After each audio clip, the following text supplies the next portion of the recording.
continent sur Toutidi Africa. Un plaisir de vous avoir avec nous ce soir. Les partis politiques des pays de l'Alliance des États du Sahel, AES, craignent pour leur avenir.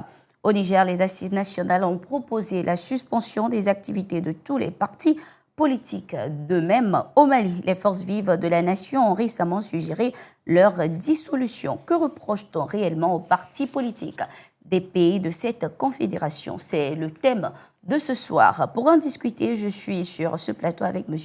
Gabé Adiaro. Il est juriste et analyste. Bienvenue à vous, M. Gabon. Merci de m'avoir invité. Un plaisir de vous avoir. Un plaisir partagé.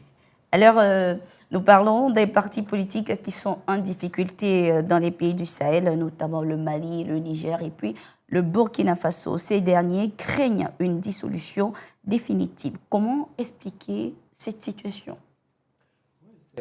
C'est juste normal, hein, c'est une situation assez normale de la part de ces partis politiques qui sont en train de craindre leur disparition sur la scène politique, d'autant plus que c'est leur matière.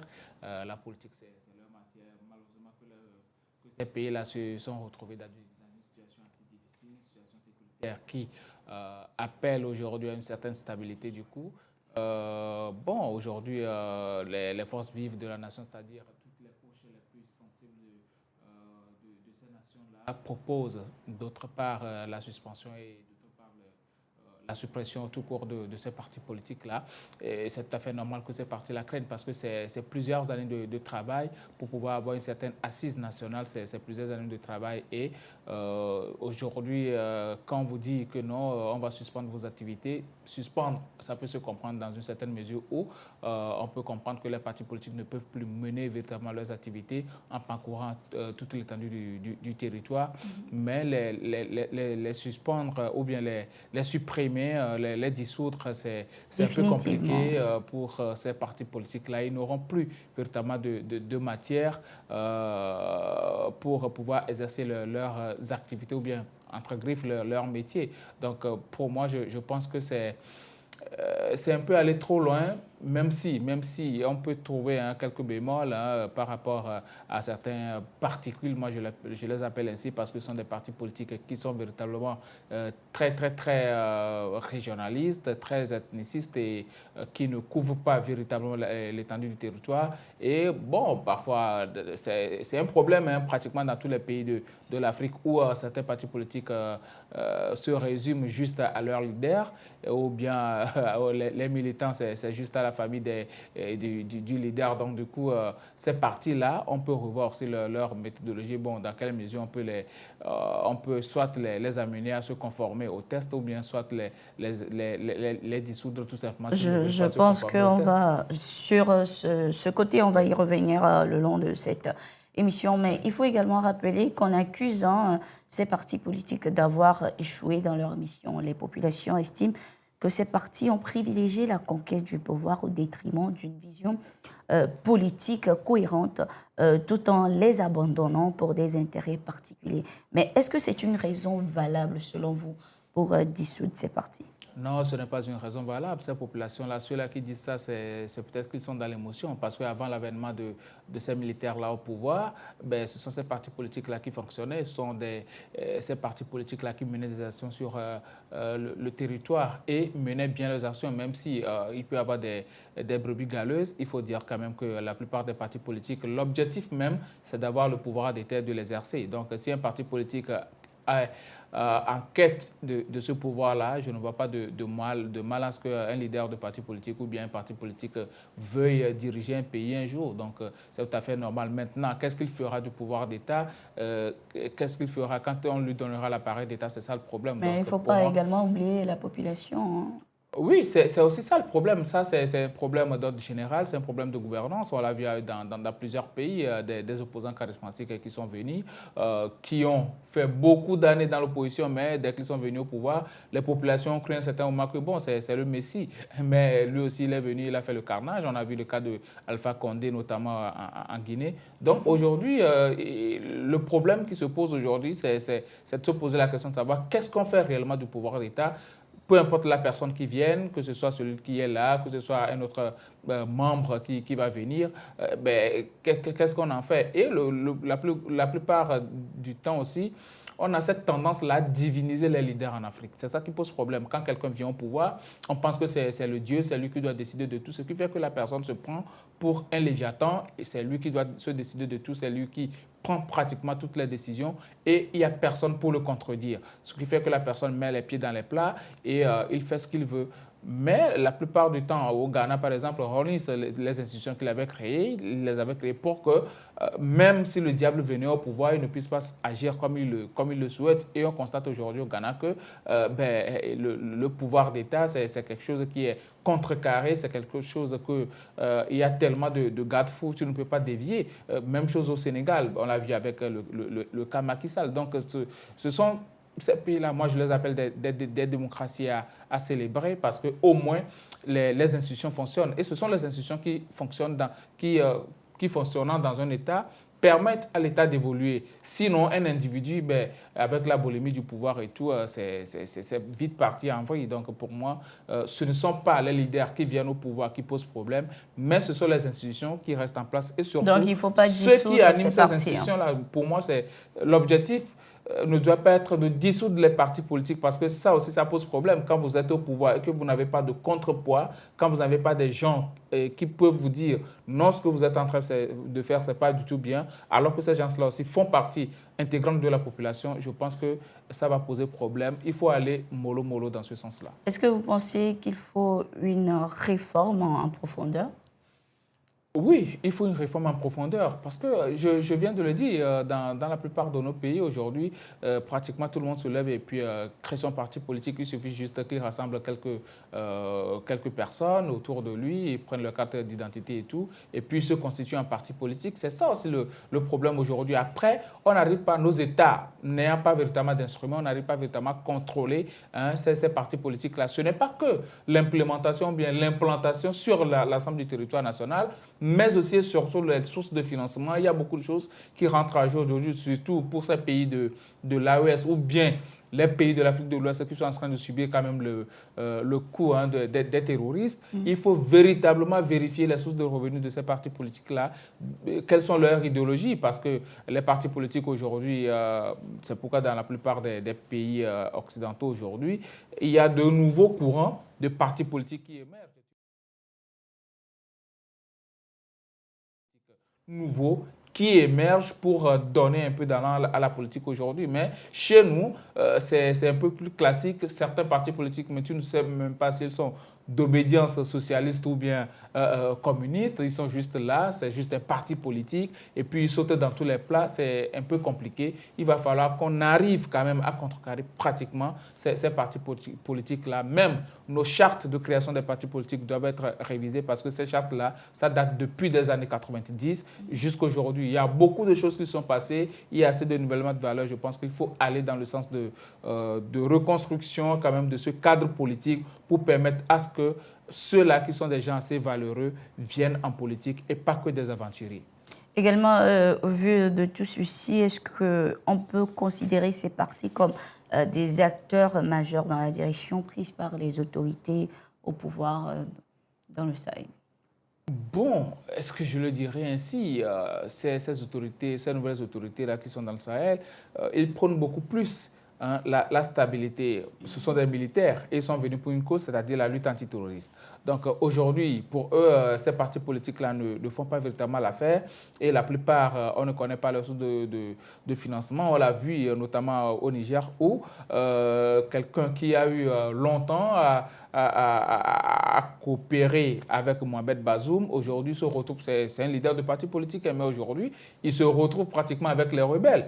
Donc, ça pose un certain nombre de problèmes. On l'a vu aussi à RDC avec Corneille Nangaa qui a dirigé même la CENI congolaise, mais aujourd'hui se retrouve avec l'AFC, l'Alliance Fleuve Congo, qui fait alliance avec le M23. Donc, c'est assez difficile de pouvoir comprendre ces leaders politiques-là de temps à autre parce que ce sont des gens qui, arrivés à un moment, ils se disent le pouvoir, le tout pour le pouvoir. Peu importe ce que je fais, peu importe par où je dois passer, je dois arriver au pouvoir. C'est ça qui pose problème. Donc, ces leaders du Sahel aujourd'hui, ils prônent beaucoup plus de stabilité pour arriver quand même à juguler cette crise contre les terroristes là.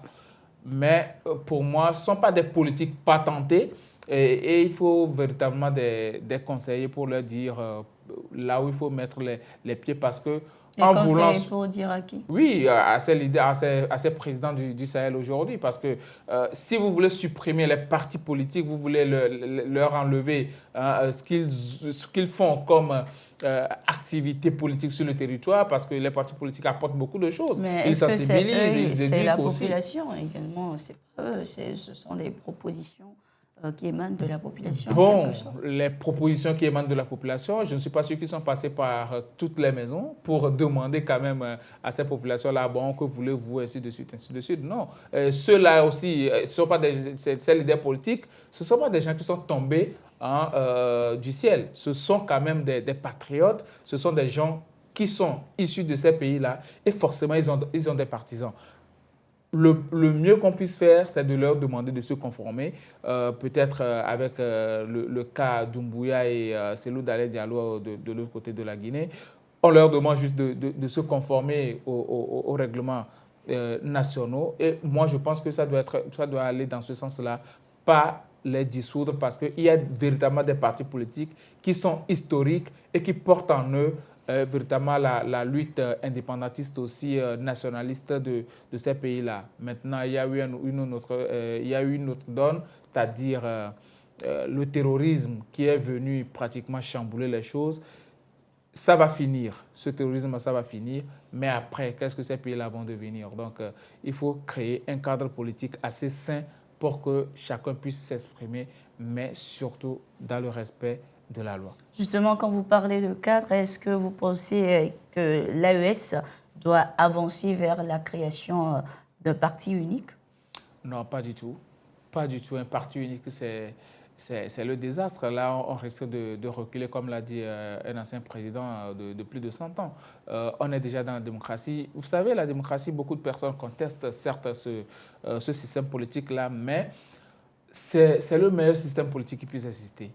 La démocratie, c'est le meilleur système qui puisse exister. Quand on prend même la Chine a sa démocratie, hein, parce que il n'y a pas qu'un seul Premier ministre qui règne ad vitam aeternam. De temps à autre, deux mandats, 3 mandats, il y a un autre Premier ministre qui vient. Même la Russie a sa forme de démocratie.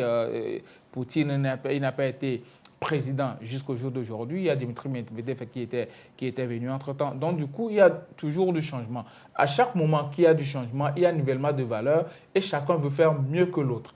Maintenant, dans quelle mesure nous faisons notre démocratie en Afrique, c'est ça qui pose problème. Parce que quand quelqu'un vient avec notre mentalité de royauté, on a tendance à tout accaparer. Or, ça ne se passe pas comme ça. Il faut aussi arriver à laisser du lest un peu à ces institutions-là. Je parlais d'institutions fortes aujourd'hui. Obama l'avait dit, l'Afrique n'a pas besoin d'hommes forts, mais d'institutions fortes. Et ce sont les institutions fortes qui arrivent à contrecarrer quand même la gouvernance d'un pays. Donc, à un moment donné, il faut faire en sorte que les choses puissent aller dans le bon sens. Ce n'est pas du tout normal que dans un pays africain aujourd'hui, quand un citoyen a des problèmes avec la justice, on dit appeler le chef de l'État. Alors que là, on ignore quand même que c'est la séparation des pouvoirs et que le chef de l'État ne devait pas intervenir dans le judiciaire. Donc, à un moment donné, c'est nous, Africains, qui devons nous corriger et pas seulement la question de restriction de liberté. Alors, vous pensez que la création de ce parti unique-là pourrait avoir des conséquences? Comme quoi, par exemple? Des conséquences assez désastreuses, comme les interlocuteurs.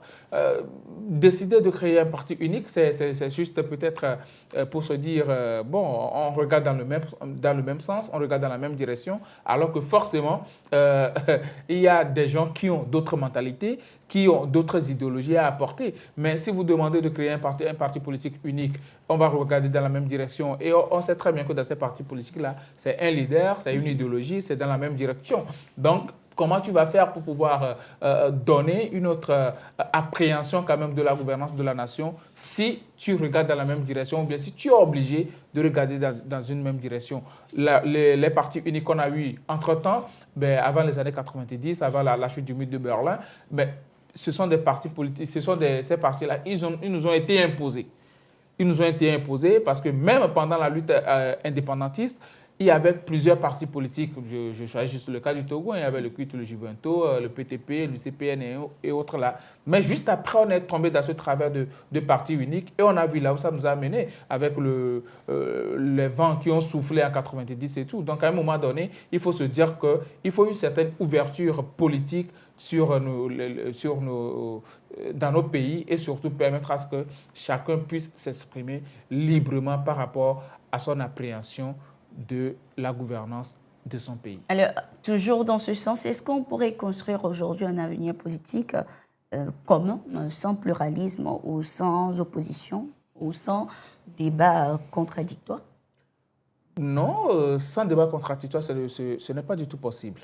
Sans débat contradictoire, ce n'est pas du tout possible aujourd'hui parce que on a une histoire avec la démocratie, on a une histoire avec le multipartisme et aujourd'hui, on a cette liberté-là de pouvoir s'exprimer de différentes manières. Et ce sont nos divergences d'opinion qui font en sorte que nous sommes devenus aujourd'hui ce que nous sommes, à construire des pays assez solides. C'est vrai, nos pays n'ont pas encore ce Torah qu'ils doivent avoir, mais on est en train d'aller rapidement. Donc, Paris ne s'est pas construit en un seul jour. Je pense que du jour au lendemain, avec la volonté surtout, on peut arriver à créer des nations fortes avec des institutions fortes et des citoyens modèles qui pourront quand même faire développer nos pays. Donc, pour moi, il faut permettre à ce qu'il y ait la contradiction dans les idées et c'est de là que va rejaillir la lumière. Merci beaucoup, M. Gabin Adiaro. Je rappelle que vous êtes dans l'émission Le Continent. À présent, nous entamons la deuxième partie de cette émission où vous pourrez appeler pour nous donner votre avis sur le sujet du jour en appelant via WhatsApp uniquement le numéro qui s'affiche ou en scannant le QR code qui s'affiche également. Nous revenons juste après cette transition.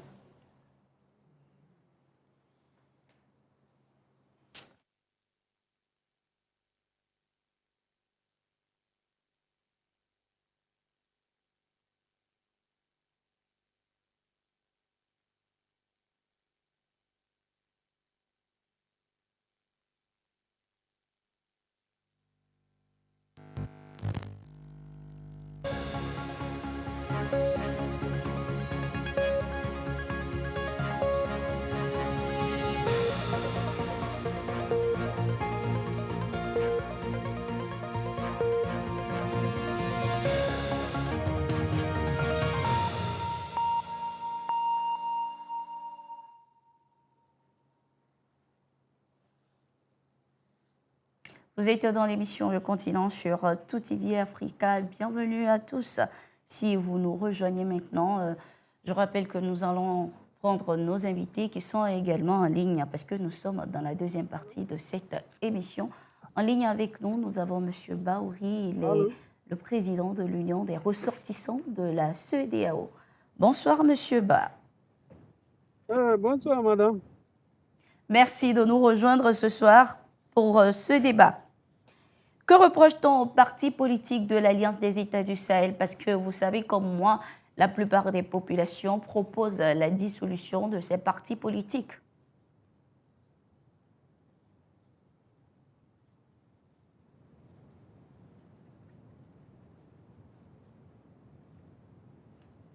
Allô? Je pense que nous avons un petit souci.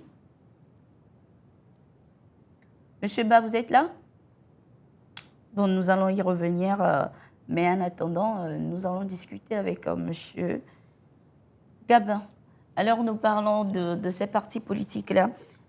Ces remises en question signifient-elles que l'État de droit et la démocratie sont menacés dans l'AES? Oui, l'État de droit et la démocratie sont menacés en Afrique. Mais spécialement dans le Sahel.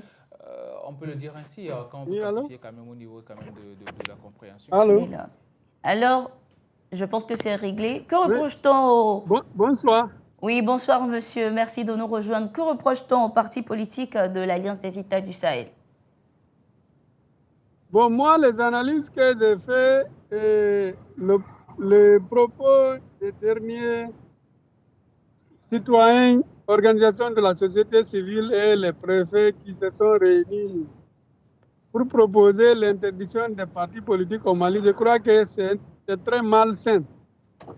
Parce que il ne faut pas oublier que le Mali était l'un des pays qui était le fer de lance de la démocratie en Afrique dans les années 90-91.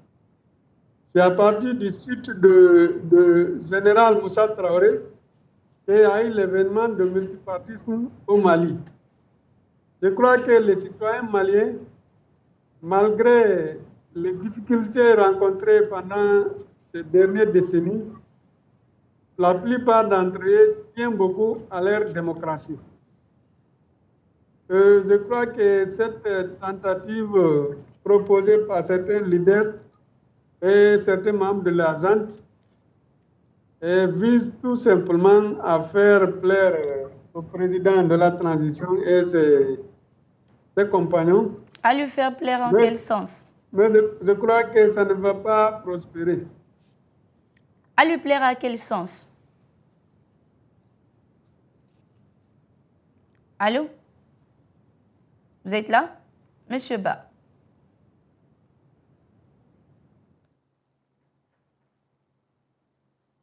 Ok. Bon, on parlait en attendant que le problème ne se règle avec Monsieur Ba. On parlait de la remise en question de l'état de droit et de la démocratie dans l'AES. Est-ce que vous pensez qu'il y a menace?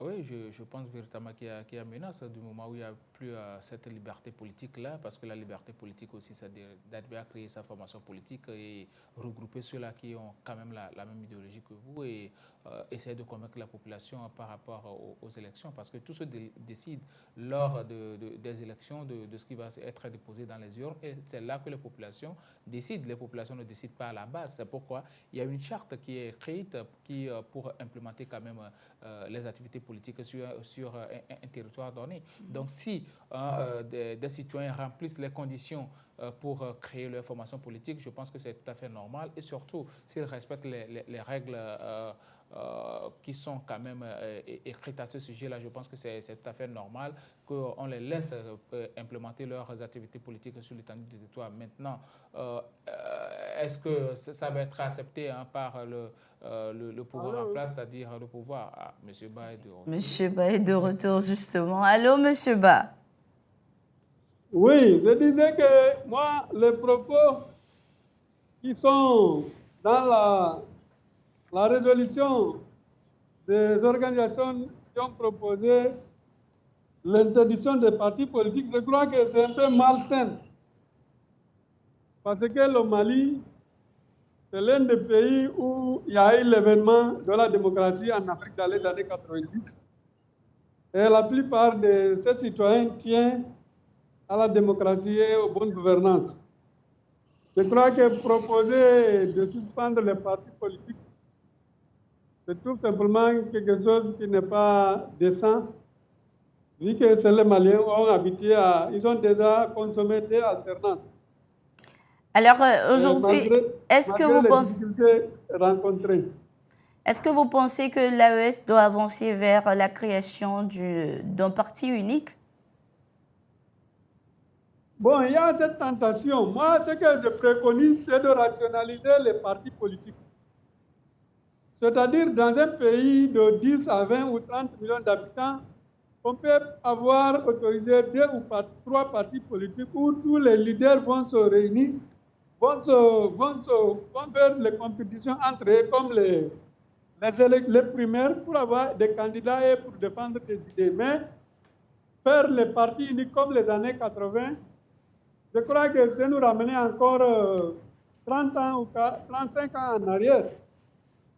Aujourd'hui, tous les citoyens ont expérimenté le multipartisme, la liberté d'expression, avec les nouvelles technologies de l'information et de la communication. Je crois que museler les partis politiques, c'est une erreur grave que les gens sont en train de faire au niveau du Sahel. Parce que vous savez aussi, les partis politiques, c'est des supports qui peuvent contenir les révoltes et les rages de certains citoyens où ils peuvent aller revendiquer, avoir espoir qu'un jour, si leur leader arrive au pouvoir, ils vont changer le cours de la vie, de la nation et des populations. Alors, justement... On peut sauter ces principes-là. Je crois que c'est une erreur grave que la transition est en train d'aller vers au niveau des pays du Sahel. Alors, justement, dans ce sens, les populations accusent ces partis-là de privilégier la conquête du pouvoir au détriment d'une vision politique cohérente. Est-ce que vous pensez que ces accusations sont fondées?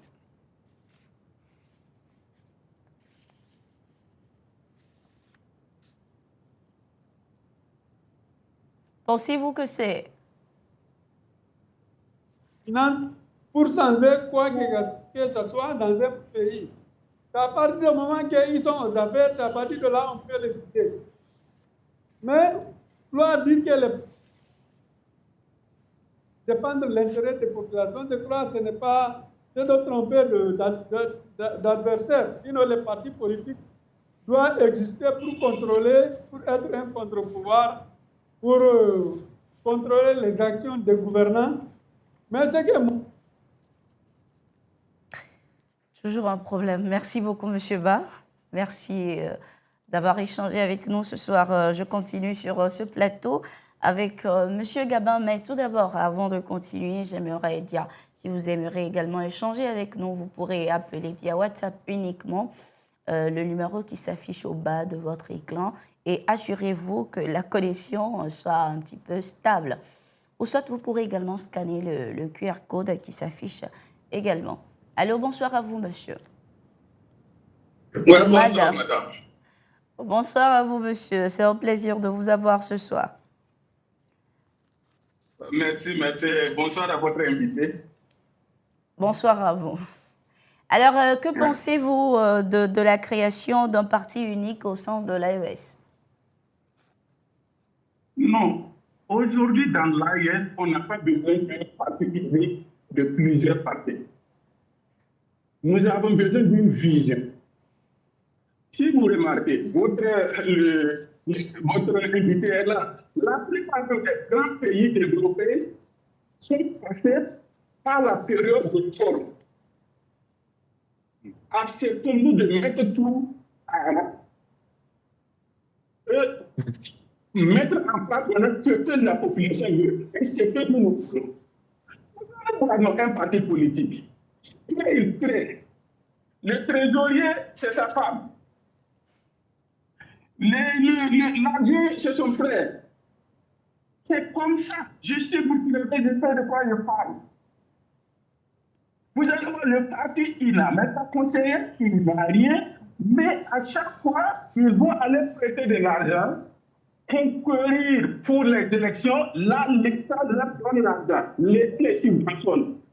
C'est cet argent qu'ils veulent. C'est pas un truc.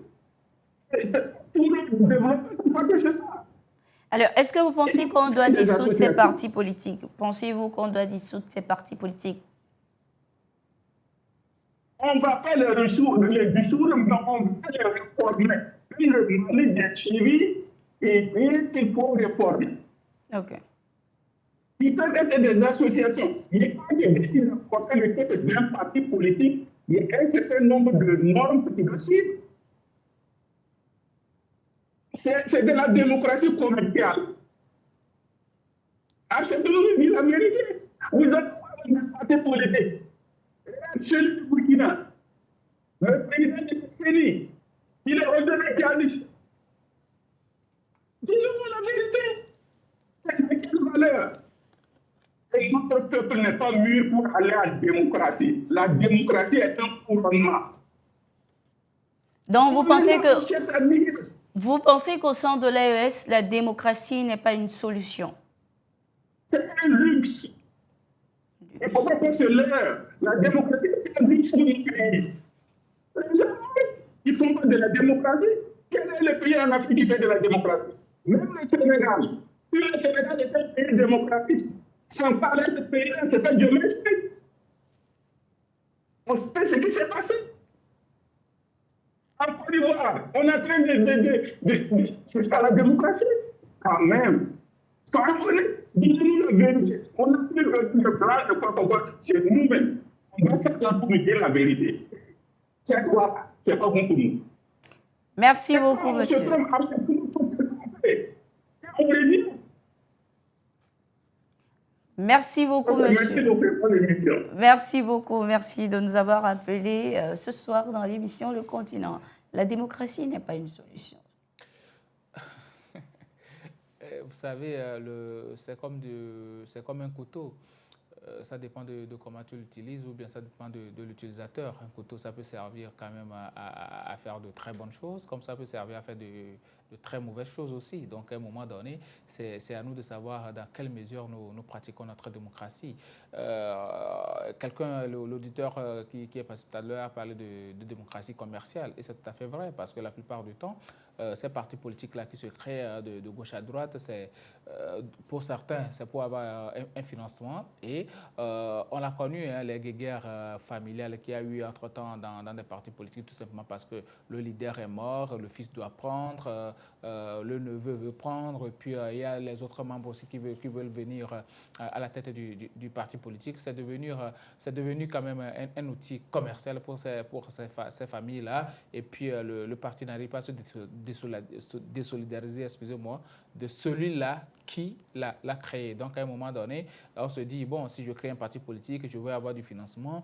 Lors des élections, j'aurai de l'argent pour pouvoir faire les campagnes électorales. Dans d'autres pays, on a eu quand même ce cas-là où, lors des campagnes électorales présidentielles, on a donné 70 millions à un leader. Par après, c'était une guerre dans le parti politique parce que le leader n'a même pas utilisé 10 millions pour battre campagne. Donc, à un moment donné, il faut se dire que certains ont trouvé quand même le créneau démocratique là pour pouvoir se faire de l'argent. Donc, pour nous, aujourd'hui, le plus important, et pas que dans les pays de l'AES, c'est d'assainir l'atmosphère politique aujourd'hui et de faire en sorte que ceux-là qui sont assez sérieux viennent dans les partis politiques ou bien créent des partis politiques. Donc, pour moi, je pense que c'est ça. Mais supprimer les partis politiques, ça ne va rien changer. Et plutôt, ça va contribuer à braquer certaines personnes qui, quand ils n'auront pas des couloirs de discussion, vont pouvoir se radicaliser et créer d'autres choses. Et c'est ça qui a amené quand même la guerre dans d'autres pays. Il ne faudrait pas que ces choses-là arrivent chez nous.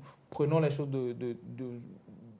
dans le bon bout et puis essayons de faire en sorte que chacun puisse se sentir bien dans sa peau et qu'on conduise les affaires du pays dans les normes. Alors, toujours dans le sens de la démocratie aujourd'hui, nous aimerions savoir qu'est-ce qui empêche les dirigeants de l'AES d'organiser des élections comme au Gabon? Bon, c'est des situations assez différentes. C'est des situations assez différentes. Le Mali a essayé d'organiser un référendum et on a vu que bon, ce référendum, on n'en a pas pu couvrir même 50% du territoire national. Ce n'est pas aujourd'hui où ils ont quand même essayé de recouvrir un grand pourcentage du pays. Donc, à un moment donné, il faut se dire que ces pays-là sont dans une situation assez difficile, sécuritaire surtout. Du coup, il faut leur laisser le temps, créer une certaine stabilité dans ces États-là pour permettre à ce que le terrorisme et puis l'extrémisme violent soient assez évincés, soient repoussés avant de penser à organiser des élections. On n'organise pas des élections dans un pays en guerre. L'Ukraine aujourd'hui, l'Ukraine ne peut pas organiser une élection tout simplement parce que ce pays-là est en guerre. C'est la même chose pour ces pays de l'AES, ce qui est tout le contraire du Gabon où Oligui Nguema, il était venu, il n'y a pas de problème sécuritaire.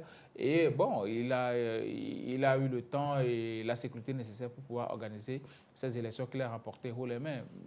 Mais il y a un autre pays, la Guinée de Mamadi Doumbouya, qui ne connaît pas de problème sécuritaire. Mais ça fait pratiquement 4 ans que Doumbouya est au pouvoir là-bas. Il n'a pas organisé les élections. Il promet aujourd'hui, il promet demain, et puis par après, il n'y a rien. Et bizarrement, les organisations sous-régionales ne disent absolument rien à ce Mamadi Doumbouya là. Donc je pense que ces pays de l'AES auront besoin du temps nécessaire pour pouvoir faire en sorte que leur pays puisse organiser les élections. Mais il faut premièrement les aider à faire en sorte que le terrorisme soit annihilé sur leur territoire. Il ne faut pas organiser les élections pour juste organiser les élections ou bien pour les beaux yeux de certains partenaires. Il faut penser au bien-être de la population. Il ne faudrait pas qu'on lance les campagnes électorales électorale. Et puis, quand il y aura attroupement, les terroristes commettent des bassesses. Donc, je pense qu'il faut leur laisser le temps nécessaire pour pouvoir organiser les élections. Et je pense que ces pays-là, bon, ce sont des pays des hommes assez valeureux. Moi, le hic, c'est vers cette histoire de dissolution des partis politiques et autres là. Et il faut juste oublier il faut oublier cette histoire de dissolution et faire en sorte que les citoyens se sentent bien dans leur peau et en sécurité. En n'organisant pas des élections dans ces pays-là, est-ce que ces chefs d'État n'apportent-ils pas de l'eau au moulin de leurs dictateurs qui estiment qu'ils veulent s'éterniser au pouvoir? Oui, bon, vous savez, moi, je l'avais dit depuis la venue au pouvoir d'Assimi Goïta qu'il aura besoin assez de temps pour pouvoir faire cette lutte antiterroriste-là. Et bon, le fait aujourd'hui qu'on dise que non, ils sont là juste pour le pouvoir, non, je ne le pense pas parce que là, c'est aux populations de juger. Et jusque-là, il n'y a pas de foule dans la rue pour demander quand même le départ d'Assimi Goïta, d'Ibrahim Traoré ou bien de Tiani. Donc, je pense que les populations sont pour le moment satisfaites par rapport à ce qu'ils sont en train de faire. Maintenant, en Afrique, surtout en Afrique de l'Ouest, il y a des chefs d'État qu'on est, bon, entre griffes démocratiquement élus, mais qui sont là depuis belle lurette, ils ne sont pas partis, ils ont chargé même les tests pour pouvoir s'éterniser au pouvoir. Je parle notamment du cas Alassane Ouattara de la Côte d'Ivoire. Il est là, il va encore empiler pour 5 ans, il va faire 20 ans au pouvoir. Donc, à un moment donné, il faut se dire que chacun a ses priorités. Tant que la population trouve bien ce que la personne est en train de faire, il faut leur laisser la main, surtout que ces pays-là sont dans des situations assez compliquées. Et pour moi, donner 5 ans à quelqu'un de pouvoir faire en sorte que la sécurité soit de mise dans le pays, ce n'est pas chose mauvaise parce que ces pays-là ont besoin d'une certaine stabilité. Ce qui pousse ces pays à organiser les élections, c'est juste pour semer de la zizanie parce que quand on ira aux élections, que peut-être quelqu'un d'autre va venir au pouvoir, ben, il y aura une fracture par rapport à ce que celui-là a déjà implémenté ou bien par rapport à ce que celui-là a déjà fait, surtout par rapport à la lutte antiterroriste. Donc, à un moment donné, il faut laisser la main à ceux-là de pouvoir travailler, de les accompagner pour que le terrorisme soit annihilé. Et puis par après, on va parler des organisations. Alors, justement, vous venez de suggérer 5 ans au chef d'État de l'AES pour pouvoir, d'une manière ou d'une autre, régler le problème de l'insécurité. Justement, les forces vives de la nation du Mali ont également proposé un mandat de 5 ans renouvelable à Assimi Goïta en dehors de toute élection. Est-ce qu'aujourd'hui, on ne peut pas craindre de nouvelles tensions avec cette posture des autorités de la transition? Il y aura certes des tensions au niveau des partis politiques et d'autres leaders qui sont à l'extérieur, mais pas au niveau de la population, parce que les populations, quand on fait un sondage par rapport à la réclamation de ces 5 ans-là, ce sont les populations qui font cette proposition-là. Et en plus, Assimi Goïta ne peut pas dire, ou bien ne peut pas partir outre ses compères, parce que Tiani a eu 5 ans, Ibrahim Traoré a eu 5 ans, et qu'on sait très bien que ces pays-là sont une confédération aujourd'hui et sont dans une organisation qu'on appelle l'AES, c'est-à-dire ils ont quand même une certaine idéologie et ce sont les 3 leaders qui ont apporté cette idéologie-là. Donc à un moment donné, il faut qu'ils soient dans la même lancée pour qu'ils conduisent leur mandat et puis bon, après 5 ans, on verra dans quelle mesure peut-être ils vont changer leur treillis en costume et puis rester à la tête du pays. Le plus important est qu'ils fassent les choses bien et que les constitutions soient respectées pour qu'on ne tombe pas dans les travers qu'avaient causé déjà les civils qui étaient venus au pouvoir en faisant 2, 3, 4 mandats. Alors, si les partis venaient à disparaître, on l'évoquait dès le début de cette émission, par quel mécanisme la représentation citoyenne et la participation politique pourraient être garanties? Ce serait une grave erreur si les partis politiques venaient à disparaître. Ce serait une grave erreur de la part de ces présidents de l'AES-là, si les partis politiques venaient à disparaître. Parce que vous ne pouvez pas faire de la politique sans interlocuteurs. Et la plupart du temps, les citoyens passent par les partis politiques pour faire des doléances. Donc, si vous faites disparaître ces partis politiques-là, ça va poser problème. Et je l'ai déjà dit, certains citoyens peuvent se radicaliser par rapport à un certain nombre de choses parce que dans un pays, vous ne pouvez pas être aimé à 100%. Et à chaque moment qu'un citoyen qui est radicalisé va convaincre l'autre, la radicalisation, c'est aussi ça qui a amené le terrorisme, hein, puisque les terroristes ils recrutent au sein de la population. C'est parce que certains se sont radicalisés, se sont dit, il y a nos leaders qui sont à la tête et ils profitent de notre argent et ils ne nous font rien. Donc, du coup, moi, je vais rejoindre l'autre camp. Donc, c'est aussi ça le problème. Il ne faut pas créer une certaine tension pour que les autres se radicalisent. Permettez juste à ce que ces partis politiques-là, qui sont assez représentatifs, parce que les partis politiques non représentatifs, il faut tout simplement les dissoudre. Et ça s'est passé dans plusieurs pays aussi. Les partis politiques qui peut-être ne couvrent pas l'ensemble du territoire, qui n'ont pas véritablement de militants, qui n'ont pas fait de très bons scores aux dernières élections, je pense qu'il faut tout simplement les dissoudre. Mais les partis politiques historiques les plus représentatifs, qui ont quand même des relations internationales et avec les institutions internationales et autres, là, il faut les laisser parce que certains partis politiques, même le seul leader, représente même quelque chose. Donc, à un moment donné, ces partis politiques-là, il faut tout simplement les laisser, mais contrecarrer leurs actions. Par rapport à la lutte antiterroriste, dans plusieurs pays en Afrique de l'Ouest aujourd'hui, même les ONG sont contrôlées. Leurs sources de financement sont contrôlées et je ne suis pas sûr que ce ne soit pas des partis politiques qui soient contrôlés. Donc, à un moment donné, il faut permettre à ce que ces partis politiques-là existent dans les pays pour servir de contrepoids, mais aussi d'interlocuteurs valables pour ces leaders-là. Merci beaucoup, M. Gabin Adiaro. AES, que reproche-t-on aux partis politiques? C'est le thème de ce soir. Vous pourrez toujours continuer à donner vos avis en commentaire et bien sûr, nous allons y revenir dans nos prochaines éditions. C'était tout pour cette émission Le Continent de ce soir, Monsieur Gabin. Merci d'avoir été des nôtres. Un dernier mot? Ou bien plutôt un mot de fin? Bon, un mot de fin, c'est juste souhaiter bon courage à ces pays de l'AES et surtout à ces pays de l'Afrique de l'Ouest qui sont en train de subir quand même le courroux du terrorisme. Unissons-nous, c'est dans l'union qu'on arrivera à faire la force et à éliminer ces gens-là. Donc, unissons-nous, c'est tout ce que je vais laisser comme mot de fin. Merci beaucoup. Je rappelle que vous êtes juriste et analyste. Merci d'avoir été des nôtres ce soir. Merci. Alors, merci de nous avoir suivis et merci surtout de nous avoir appelés. On se dit à vendredi prochain à 21h GMT. D'ici là, portez-vous bien. Au revoir.